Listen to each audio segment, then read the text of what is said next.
Muito boa noite, pessoal. Estamos aqui ao vivo, mais uma live sobre fundos imobiliários. Hoje, dia 28 de agosto de 2024. E vamos lá, 19 horas e 30 minutinhos. Vamos falar hoje sobre o KNRI. Qual o destino do fundo aí que tem mais de uma década, né? A gente vai responder 5 dúvidas. Na verdade, eu acabei selecionando 6. Coloquei meio que uma perguntinha bônus ali, porque eu acho que essa pergunta bônus ela vai não só responder sobre o KNRI, mas talvez uma reflexão que eu queria convidá-los aqui a ter, pensando no contexto de indústria de fundos imobiliários, tá bom?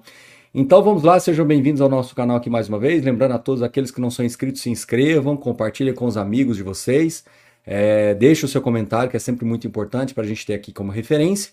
E obrigado para todos aqueles que enviaram perguntas lá nas redes sociais. Mais uma vez, também quero lembrar a todos vocês que o mais importante aqui é o compartilhamento da informação, não tem nenhuma de recomendação de compra ou venda quando a gente apresenta esses dados para vocês, tá bom? Lembrando também que rentabilidade passada não é rentabilidade futura, né? Então não é porque a gente traz um dado para vocês aqui histórico, né? E o objetivo dessa live é justamente um fundo que já existe há quase 14 anos.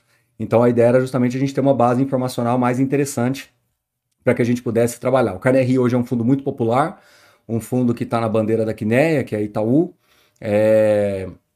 Além disso, é um fundo com 275 mil cotistas, um patrimônio líquido de 4,5 bi, é um fundo que tem uma liquidez média diária de quase 5 milhões de reais. Então, dado o seu histórico, é natural que as pessoas fiquem mais curiosas e demandem mais informações. E por isso que a gente vai trazer aqui para vocês a síntese de alguns dados históricos e também vamos bater um papo aqui tirando as dúvidas, que nas dúvidas acabam surgindo mais informações, tá bom? Bom, primeiro aqui que eu quero compartilhar com vocês é o retorno total histórico aqui do KNRI. Eu usei aqui a própria base da Mais Retorno. Aliás, pessoal, quero até falar para vocês algo que nós vamos começar a trazer um pouco mais para você do IMA-B, tá? Por quê? Porque o IMA-B é mais tangível para as pessoas, o IMA-B é mais aplicável, né? Você tem hoje ETFs que replicam o IMA-B. A gente pode discutir se é o IMA-B geral, se é o curto, se é o mais longo, enfim.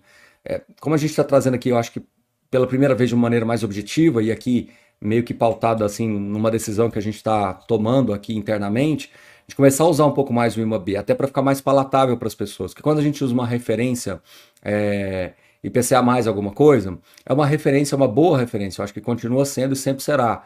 Só que ela não é replicável, ela é um benchmark teórico, né? Você não consegue aplicar IPCA mais 6 todos os meses desde 2011, né? Por outro lado, o IMA-B, se você tem aplicações em títulos públicos indexados à inflação, você consegue fazer. Então, acho que é bem fácil aí de você entender essa dinâmica.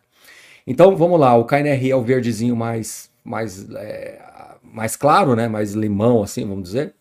O CDI é o vermelhinho e o IMA-B é o verde mais escuro. Então, primeiro, assim, é muito importante a gente entender que fundo imobiliário ele anda meio que de mãos dadas com o IMA-B, né?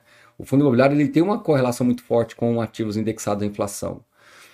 E se você olhar em 2021, 22, o IMA-B chegou até a ficar na frente do próprio KNRI. Por outro lado, se você olhar 2011 até 2014, o fundo imobiliário ficou na frente. Se você olhar depois de 2016 até ali perto de 2019, ele também ficou na frente. Depois eles meio que se misturaram, o fundo imobiliário deu uma esticada, depois voltou. E hoje, embora o IMA-B esteja na frente, eu diria que é quase que cabeça a cabeça, né? Eu não sei se vocês vão conseguir ler, deixa eu jogar na tela toda, talvez fique mais fácil, não sei se vai melhorar. Mas nós estamos falando aqui de 334% do IMA-B, 312% do KNRI e 240% do CDI. Lembrando que o CDI é bruto, então é importante ter essa referência aí, tá? Então, onde eu quero chegar com tudo isso? Que no caso do... Pessoal, eu vou ter que fazer uma troca de internet aqui, me dá um segundo, um segundinho. Se cair, me dá um segundo que vai voltar.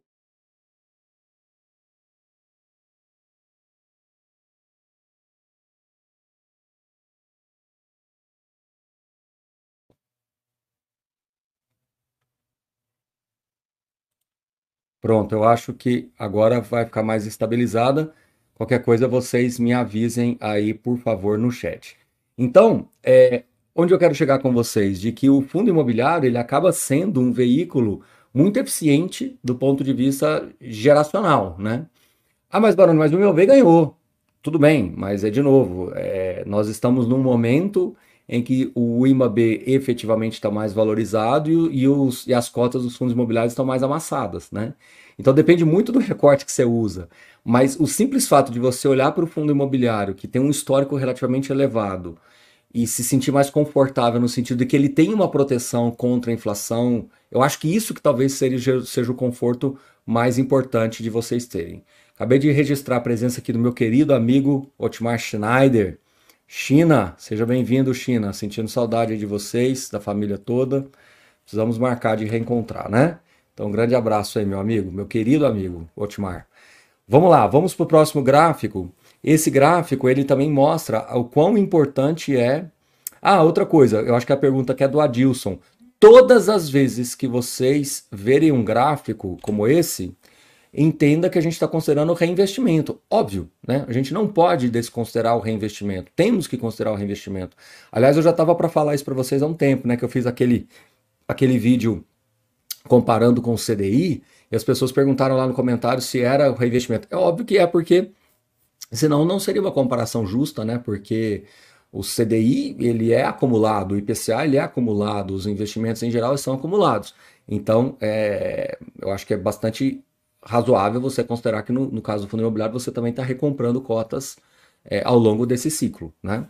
Agora, aí eu fiz até questão de trazer esse gráfico aqui, que mostra o quão importante é reinvestir. Então, desde lá de 2010, você vai perceber que dá uma leve diferença desses 304 para esses 312 aqui, pessoal, mas é porque aqui na Economática ele pega uma base de fechamento, enfim, tem uma explicaçãozinha técnica, mas enfim, é coisa pequena, tá? O que importa é o 300 e pouquinho aí.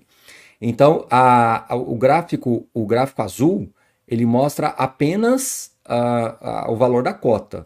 E o vermelho, ele mostra a cota mais o rendimento. Então, não tenho dúvidas de que numa fase de acumulação, você reinvestir o capital é fundamental para o retorno total. Não tem assim, isso já é um ponto pacificado, tá? Eu acho que não há a menor dúvida com relação a isso. Se você está em fase de acumulação, tudo bem.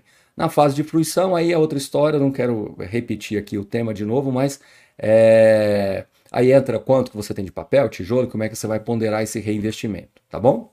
Esse outro gráfico também é muito legal, que ele mostra que historicamente, na média, o KNRI ele sempre negociou perto do VP.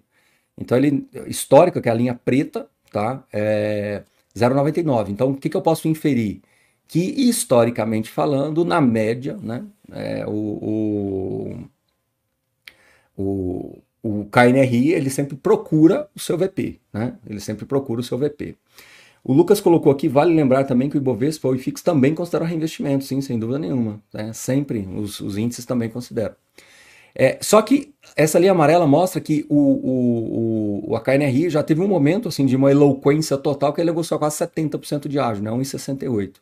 Mas ele também já teve várias vezes, ali beliscou por 3 vezes lá perto do 0,64. Olha que loucura isso, né? Que foi ali 2013, 14, 15, 16, que foi a época de recessão, sobre a oferta do mercado corporativo, então foi bem desafiador, né? Hoje ele está 0,95, tá? Então ele está, se você considerar que historicamente ele busca o VP, você teria um desconto na faixa aí de 4, 5%, tá? Alguma coisa nessa linha. Baroni, isso é recomendação? Não, eu só estou trabalhando aqui com os dados que a gente tem na mão, tá? Com relação ao dividend yield, ele já chegou a ter dividend yield próximo de 12, mas Baroni, como assim, né? Porque teve ganho de capital, teve outras coisas que potencialmente possam ter sido distribuídas lá atrás, mas também tem a questão de que a cota cai, né? Então, assim, como a cota caiu, aqui, ó, né? A cota caiu, consequentemente o yield explodiu, né? Mas o que mais nos interessa é que, historicamente falando, o KNRI é um fundo que negocia a um yield de 7. 7,07 arredondando 7. Porém, contudo, todavia, entretanto, hoje ele está com yield de 7,78. Ah, Baroni, isso é bom ou ruim? Aí você tem que começar a combinar as coisas, né? Você combina que, historicamente, ele negocia com um pouco mais próximo do VP. Hoje ele está um pouquinho abaixo. Historicamente, ele negocia com yield perto de 7, hoje ele está um pouquinho acima. E o último gráfico que você tem que olhar é esse, né? historicamente, ele negocia com um spread de 1,74 e hoje está 1,58. Então aqui é onde tumultua a precificação, né? Você precisa de 3 indicadores que confirmam o momento de cada fundo, né? Então, esse último é o único que está, talvez, aí destoando um pouquinho dos outros dois. Então, aqui, aparentemente, você tem um desconto pela média.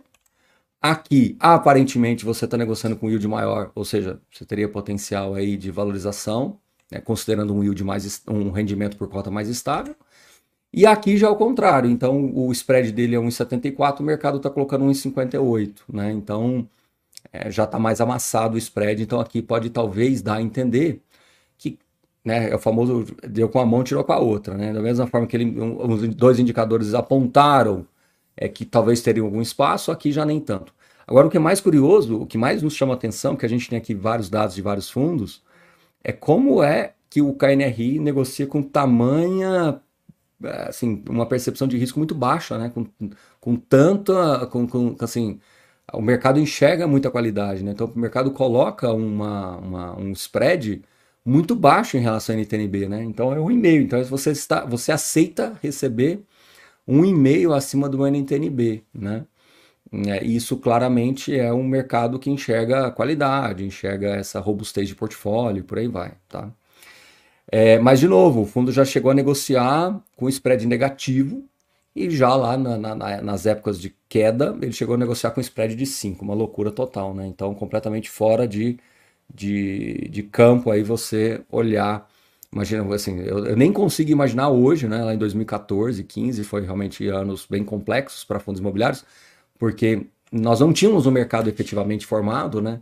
Nós não tínhamos essa lucidez hoje de informações que nós temos, não tínhamos acesso aos gestores como nós temos hoje, as informações eram muito mais rasas, mais superficiais, e nós tínhamos, né, as conversas eram sobre oferta de mercado, recessão e por aí vai, juros subindo, né? Eu não vou lembrar exatamente quando ele começou a subir, mas ele chegou a bater 14 e alguma coisa, 14,25, salvo engano ali, né? Bom, aí eu selecionei aqui algumas perguntas, então vamos lá. O fundo aumentou seu risco por conta do desenvolvimento de um imóvel em um setor desafiador? Com absoluta certeza, sim. A partir do momento que você coloca um desenvolvimento imobiliário, você traz um pouco mais de risco. Mas, na minha opinião, não é algo que deveria trazer preocupação para vocês, não, tá? Honestamente falando. Então, assim, o Bill Square hoje é um investimento de 41 mil metros quadrados, o fundo tem 69%, né, 70% praticamente da obra, e nós estamos falando de 244 milhões num fundo que tem num fundo que tem 4,5 bi de PL, né? Então, eu acho que traz mais risco porque é obra, você tem razão, traz mais risco porque o setor de lajes corporativas é naturalmente mais desafiador, você tem razão. Essa região ali é uma região perto ali da Rebouças, que é uma região que está passando a ter mais prédios, principalmente com essa característica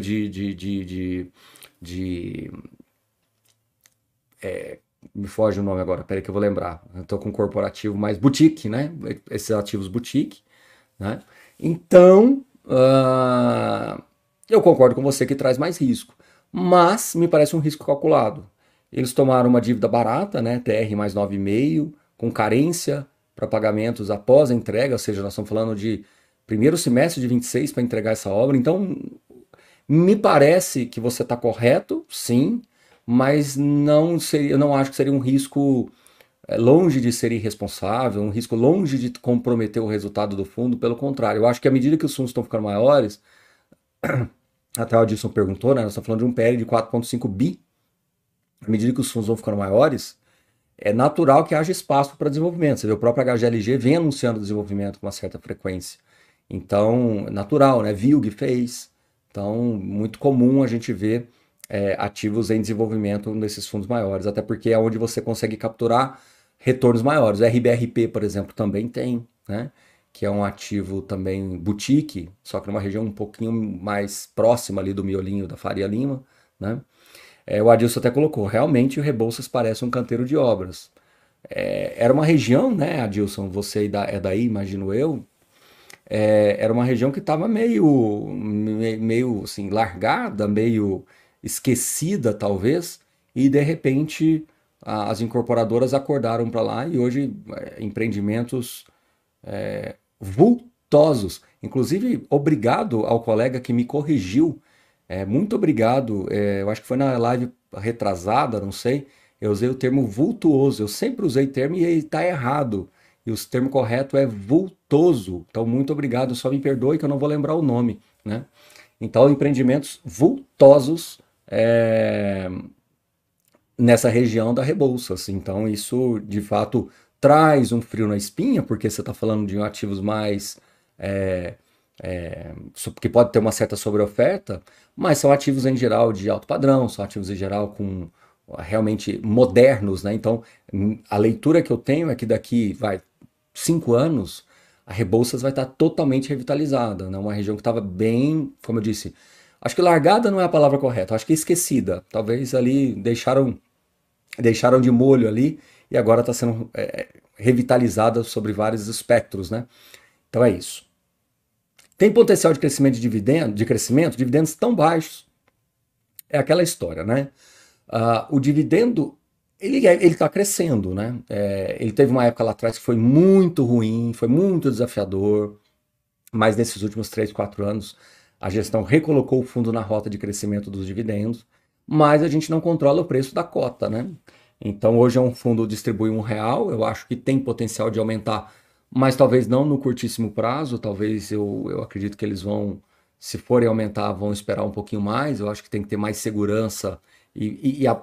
A próxima pergunta meio que vai, as próximas duas, aliás, as próximas três quase, vão justificar o porquê que eu acho que talvez possa demorar um pouquinho mais para aumentar os dividendos, né?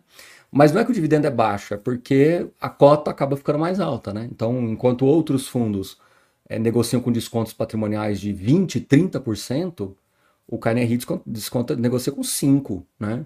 Então, se porventura o fundo tivesse hipoteticamente negociando com 20% de desconto, você não ia achar o dividendo baixo, porque o dividend yield, né, seria a divisão do rendimento pela cota, né? Professor, o único pênalti desse fundo atualmente seria as lajes corporativas situadas no Rio de Janeiro? Aliás, outro dia também eu vi algumas pessoas que eu pontuei sobre o MOL 11, né, quando eu falei do Rio de Janeiro. Pessoal, deixar bem claro que eu não tenho absolutamente nada contra o Rio de Janeiro do ponto de vista imobiliário, tá? Só acho que a gente tem que saber diferenciar as regiões, micro-regiões, as micro-regiões e algumas áreas que a gente tem no Rio de Janeiro que exigem mais cautela sobre vários espectros, né? Do ponto de vista corporativo, eu acho que Zona Sul, né, tem sim um potencial interessantíssimo no Rio de Janeiro, né? Embora continua sendo desafiador, tudo bem. Mas, Baroni, por que você diz que é desafiador no Rio de Janeiro? É porque o Rio de Janeiro, depois da crise do petróleo, depois que o setor de óleo e gás passou por todas as dificuldades que, enfim, todos acompanharam no passado, a absorção ficou muito lenta, né? Então, eu acredito que o Rio de Janeiro ele tem um estoque relativamente antigo, e esse estoque antigo ele tem um problema estrutural, porque as pessoas acabam locando muito barato, ou até aceitam a locação quase que assim de graça, vamos falar assim aqui entre aspas, em troca dos custos, né? Então você acaba tendo uma pressão de preços muito grande e isso demora muito para resolver, porque o setor de óleo e gás era muito importante, né? E isso impacta uma série de outras verticais. Então você passa a ter talvez menos consumo, você passa a ter shoppings que você precisa entender melhor a dinâmica da região e da micro-região para você saber se é interessante ou não. Então, por exemplo, um shopping, né, que tem no XP Malls e também tem no Mall, que é o Metropolitano. É um shopping que está numa região da Barra, que é um vetor de crescimento da cidade. Então, quando eu falo que ali no Rio de Janeiro é um ponto de atenção pelo fato do Metropolitano, não é que eu estou criticando, é só no sentido de que você precisa ainda do desenvolvimento imobiliário, tem incorporadoras grandes ali fazendo investimentos, mas demora um pouquinho mais. Então, quando a gente fala centro do Rio, por exemplo, que tem ativos do próprio KNRI, e aí já é a pergunta do lado de cá, né? Acredita que o Buenos Aires e Botafogo tem solução? Se você olha há muito tempo, são, principalmente Buenos Aires, né? Se você pegar lá em 2023, tem tido dificuldade. Então não é uma crítica, é uma constatação. Por quê? Porque o centro do Rio de Janeiro ele tem uma dificuldade estrutural, enfim, você tem outros desafios que talvez você não vai encontrar num prédio da Paulista, entendeu? Ah, mas no centro de São Paulo também tem, sim, mas ali não tem um eixo corporativo desenvolvido como a gente tem no centro do Rio, né? Então, não é crítica, tá, pessoal? É sempre ponderações. Eu falo que o meu papel aqui, ainda que eu esteja criticando ou elogiando, mas é sempre com uma conotação mais de ponderação, né? Trazendo, assim, a minha leitura para a situação. E aí, eu acho que o Botafogo Trade Center resolve muito mais rápido. Ele está com uma vacância financeira alta, mas eu acho que ele resolve mais alto. No passado, o Botafogo era um prédio bem ocupado, bem remunerado. Eu acho que é mais fácil recuperar o Botafogo do que o Buenos Aires, tá? Por sorte, nós estamos falando de dois prédios que têm uma representatividade relativamente baixa, né? Um 6 mil, outro 8 mil metros, então não é tão relevante assim, tá? As lajes estão tirando o valor do fundo? Olha, eu acho que tem que ficar bem claro a proposta do KNRI, né? A proposta sempre foi um portfólio híbrido. O que francamente, eu já falei isso com o gestor algumas vezes, inclusive, eu acho que o KNRI ele precisaria flertar com aquilo que o Alianza faz, entendeu? Que é talvez trazer alguns ativos premium com essa característica de imóveis urbanos, até para você trazer mais atipicidade contratual, trazer uma excelente loja de rua, uma excelente loja que a gente chama de flagship, né? Um ativo flagship, um ativo modelo. Eu acho que isso é a cara do KNRI, né? Eu gostaria muito de ver isso acontecendo, honestamente. Porque aí, não é que as lajes não vão ser problema. Não, mas é que você começa a também dar atenção para outras coisas, né? Acho que isso é importante. Tem uma pergunta que eu acho que eu acabei não colocando, mas eu cheguei a ler essa pergunta. Por que que eu não coloquei, hein? Agora eu não sei, porque eu estava copiando e colando aqui, mas era para ter aparecido aqui, pessoal. Eu já sei por que que eu errei aqui. É porque falou de Lages 3 vezes e eu ia tirar uma de Lages para colocar essa pergunta. Então eu respondo aqui por minha conta. E eu acho que, inclusive, foi a mesma pessoa que fez essa primeira pergunta aqui, que faz o seguinte: Baroni, essa compra do ativo Rocha Verá, ela não estava no pipeline. Particularmente, eu acho que estava. Se você olhar o pipeline, eram 4 imóveis e o primeiro deles falava Marginal Pinheiros, um investimento ali AAA, e eu acho que de 600 a 900 milhões, uma coisa assim. Eu acho que era ele. Ah, mas não é Marginal Pinheiros. Né? Na verdade, assim, é lá na Chucre, pela entrada de cá, mas na de cá você tá ali na Marginal praticamente, né? Então, eu acho que era aquele imóvel número 1 lá, tá? Bom, minha opinião, tá bom? Mas não dá para saber porque eles não colocam o nome. A gente tem que seguir aqui pela obviedade, né? E a última pergunta eu deixei proposital. KNRI tem potencial para durar mais 10 anos sendo um bom fundo? Eu acho que essa é a grande pergunta que todo mundo deveria se fazer pensando na sua carteira. Todo fundo que você investe hoje, você deve não só olhar pelos próximos 10 anos, mas olhar na perpetuidade. Ah, Barulho, mas é muito difícil. Como é que eu vou saber se vai continuar existindo o Botafogo Trade Center daqui 10 anos, né? Na perpetuidade? Concordo com você, né? Mas por outro lado também você tem que tentar fazer um raciocínio assim, tá, mas tem chance dele deixar de existir? E se ele deixar de existir, é porque uma incorporadora foi lá e comprou aquela área e desenvolveu? Então você tem um ativo que na perpetuidade você consegue enxergar, né?